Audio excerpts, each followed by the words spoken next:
नमस्कार दोस्तों, मेरे चैनल पर आपका स्वागत है।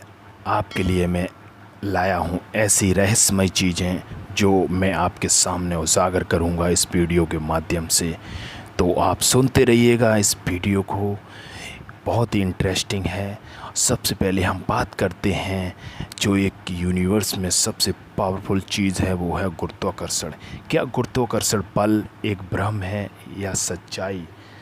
इस पर हम चर्चा करते हैं। सबसे पहले जानते हैं, गुरुत्वाकर्षण बल को हम अपने दैनिक जीवन में हर पल अनुभव करते हैं। यही कारण है कि चीज़ें हमेशा नीचे गिरती हैं, यही कारण है कि चीज़ों में भार होता है, और यही कारण है हम अपने फ्लैट की खिड़की से छलांग नहीं लगा सकते, क्योंकि हम जानते हैं ऐसा किया तो शरीर का कचूमर बन जाएगा।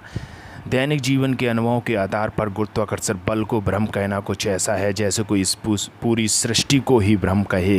वैसे दर्शन शास्त्र में तमाम ऐसे तर्क हैं जो इस जगत को भ्रम बतलाते हैं, लेकिन चिंता मत कीजिए, मैं आपको किसी दार्शनिक आध्यात्मिक जलेबियों में उलझाने नहीं जा रहा हूँ। मैं जो कह रहा हूँ वह पूर्णतः विज्ञान सम्मत है। लंबे अरसे से ये सवाल लोगों को परेशान करता था कि आखिर चीज़ें नीचे क्यों गिरती हैं। अरस्तु ने इसका समाधान देते हुए कहा कि हर पदार्थ अंततः अपने मूल स्थान को वापस लौट आता है।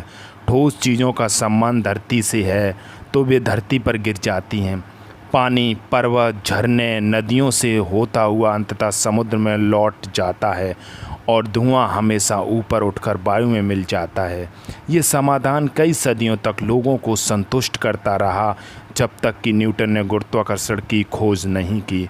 उन्होंने गुरुत्वाकर्षण को दो पिंडों के बीच लगने वाले एक बल की तरह परिभाषित किया। पिंडों का द्रव्यमान जितना ज़्यादा, गुरुत्वाकर्षण भी उतना ही ज़्यादा होगा। लेकिन एक सवाल अब भी उत्तरित ही रहा कि आखिर यह बल पैदा किस प्रकार होता है। आइंस्टीन जब अपने ऑफिस में थ्योरी ऑफ रिलेटिविटी पर काम कर रहे थे, जो कि एक बहुमंजिला इमारत में था, तो उन्हें एक ज़बरदस्त विचार आया। उन्होंने सोचा कि यदि बिल्डिंग के शीशों को साफ करने वाला यदि अपने प्लेटफॉर्म से गिर जाए तो वह तुरंत ही अपने आप को भारहीन अवस्था में पाएगा। ठीक उसी तरह जैसे सुदूर अंतरिक्ष में अपने यान में मौजूद कोई अंतरिक्ष यात्री अगर इस दोनों की अवस्था में क्या अंतर है। धरती पर किसी ऊंचे स्थान से गिर रहे व्यक्ति और अंतरिक्ष में अपने यान में मौजूद अंतरिक्ष यात्री की भारहीन अवस्था में क्या फ़र्क है।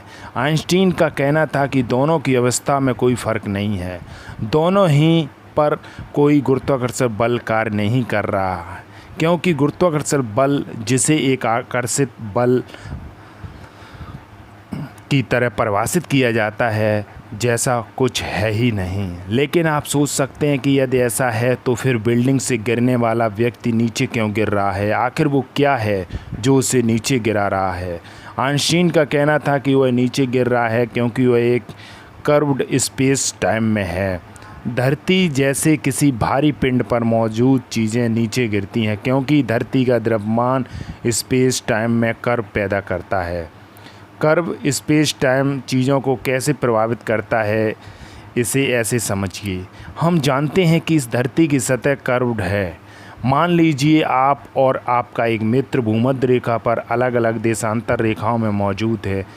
अब आप दोनों यहाँ से एक ही रफ्तार से एकदम सीधी रेखा में उत्तरी ध्रुव की ओर सफ़र करते हैं। जैसे जैसे आप आगे बढ़ते जाएंगे आप दोनों पास आते जाएंगे। इसके बावजूद कि आप एकदम सीधे रेखा में चल रहे हैं और आप दोनों के बीच कोई आकर्षण बल भी कार्य नहीं कर रहा है, लेकिन फिर भी आप दोनों पास आते आते आखिरकार उत्तरी ध्रुव पर पहुंचकर मिल जाएंगे। लेकिन यहाँ कोई पूछ सकता है कि दोनों मित्र उत्तरी ध्रुव पर मिल सके क्योंकि वो दोनों एक कर्व्ड सरफेस पर एक ही रफ्तार से एक सीधी रेखा में गतिमान थे। लेकिन धरती पर मौजूद चीज़ें तो कहीं किसी दिशा में गतिमान नहीं होती, फिर वे क्यों धरती की ओर गिरती हैं? तो इसका जवाब है कि यदि कोई पिंड स्पेस में एकदम गतिहीन अवस्था में भी है तो भी वह स्पेस टाइम में हर समय गतिमान है।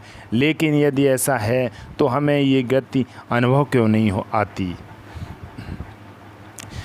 इसके दो कारण हैं। पहला कारण तो यह है कि गति कोई भी हमेशा रिलेटिव यानी सापेक्ष होती है। आप कार में 60 किलोमीटर पर आवर की रफ्तार से चल रहे हैं। आपकी यह गति धरती पर किसी बिंदु को फ्रेम ऑफ रेफरेंस मानकर है। धरती अपने परिक्रमा पथ पर सूर्य का चक्कर लगा रही है। यहाँ यह गति सूर्य के सापेक्ष है।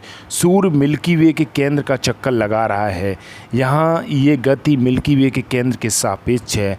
कल्पना कीजिए आप अपने अंतरिक्ष यान में स्पेस में किसी ऐसी जगह पर हैं जहाँ दूर दूर तक कोई पिंड नहीं है।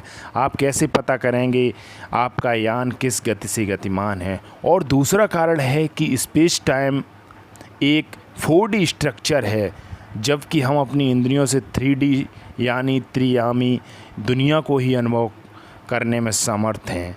एक 4D दुनिया कैसी होती है हमें इसका जरा भी अंदाज़ा नहीं है। जिस तरह एक अंधे व्यक्ति को प्रकाश के बारे में नहीं समझाया सकता, वैसे ही त्रियामी दुनिया के जीव को 4D दुनिया कैसे होती है नहीं समझा सकते। यूँ समझिए जैसे 2D दुनिया के जीव को किसी ग्लोब पर छोड़ दिया जाए, वह कभी समझ नहीं पाया कि वह बार बार घूमकर वापस उसी जगह कैसे आ जाता है, क्योंकि ग्लोब जैसे त्रियामी स्ट्रक्चर का उसे कोई अनुभव नहीं है। हो सकता है आपको ये सब कल्पना से परे लग रहा हो।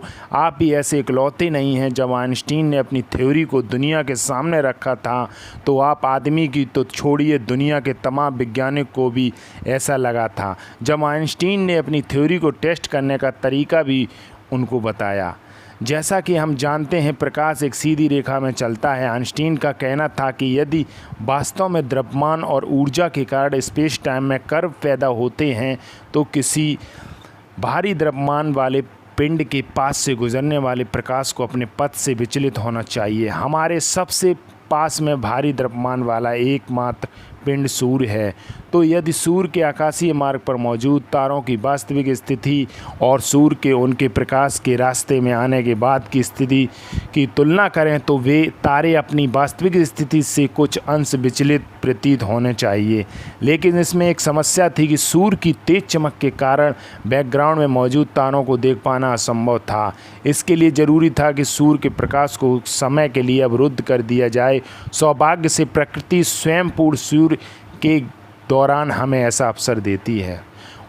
19 मई 1919 को एक पूर्ण सूर्य ग्रहण के दौरान कई वैज्ञानिकों ने फोटोग्राफिक प्लेट पर सूर्य के बैकग्राउंड में मौजूद तारों को कैद किया। बाद में जब इनकी वास्तविक स्थिति की गणना की गई तो जितने विचलन की भविष्यवाणी आइंस्टीन ने अपनी थ्योरी से की थी वे अपनी स्थिति से उतने ही विचलित पाए गए। इस प्रयोग ने आइंस्टीन की थ्योरी को प्रामाणिकता पर मोहर लगा दी और इस तरह आइंस्टीन ने हमें न केवल गुरुत्वाकर्षण बल्कि इस दुनिया को समझाने का भी एकदम नया नज़रिया दे दिया। धन्यवाद दोस्तों, कैसा लगा मेरा वीडियो?